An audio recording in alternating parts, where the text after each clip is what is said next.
Well, Jay wanted to open the New Black Center since he was a kid, and you know, the only thing Jay lacked was initiative, and then Darren and I came along and we had a lot of initiative. And money. And money. But that we don't have anymore.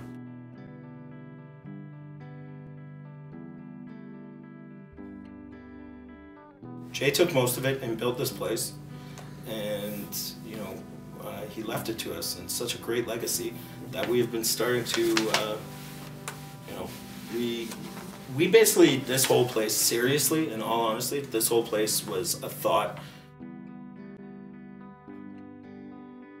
We thought it'd be a great idea to open an all-ages venue because it was clearly lacking in this city since, I guess, what was the last one? Multicultural Center. So there was probably about a 6-year gap between a consistent venue for youth to come watch bands. And so for some weird reason I was talked into creating this masterpiece, and here we are 2.5 years later.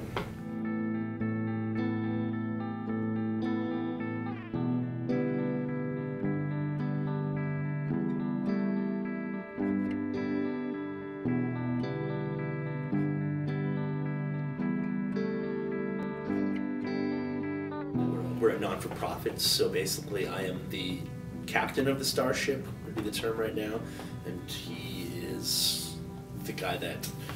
The first officer? Is just is in charge, but shoots things, and I just tell him to shoot things. So when you're a non-for-profit, you can't have titles like owner or president or stuff like that, so it's...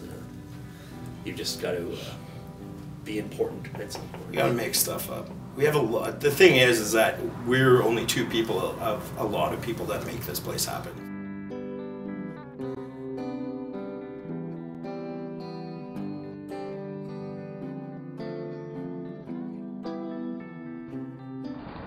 Yeah, just like down to earth and going there for the music.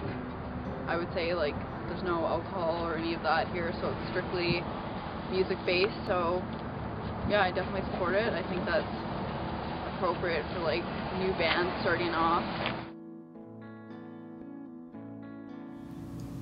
We want to support starving artists because it's expensive to make a record, and it's expensive to buy gear, and it's expensive to find places to put on shows when you're a kid. And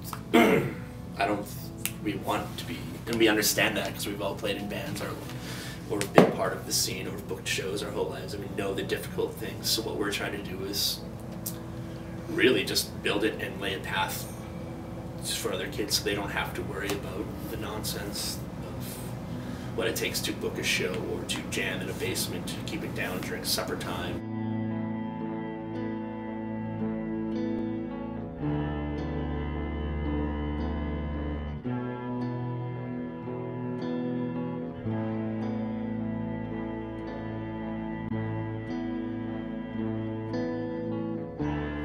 For the most part, we provide what you see.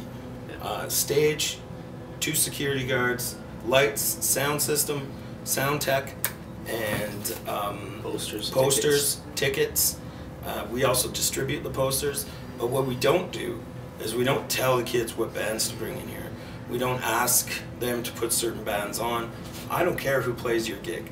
You rent the room from us, you come, you're in charge. So it gives that kid or that person the opportunity to be sort of a business in some level. You know what I mean? They pick the bands, they pick the cost of the show, and they're in charge of their money. So they work at the front door and they bring in all the money. We don't touch their cash.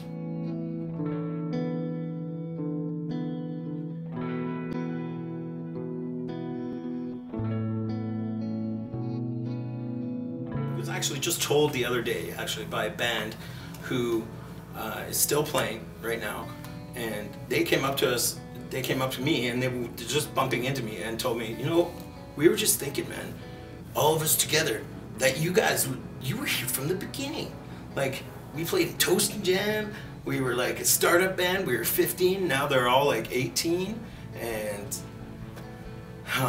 you know, playing gigs in the bar circuit and stuff like that. It's like, I love to see that development. I personally love to see kids come in here and suck on their first show, and then by their 6th show just be starting to blow me away.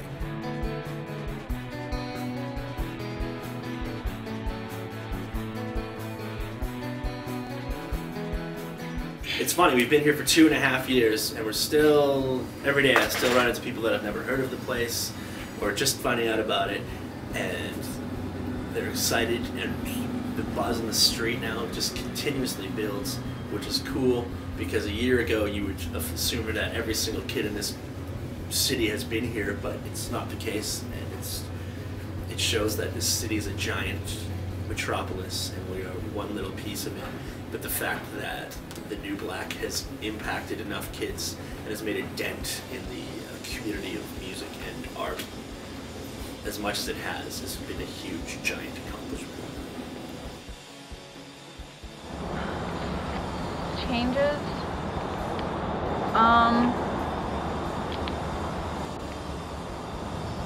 I don't know. More couches, maybe.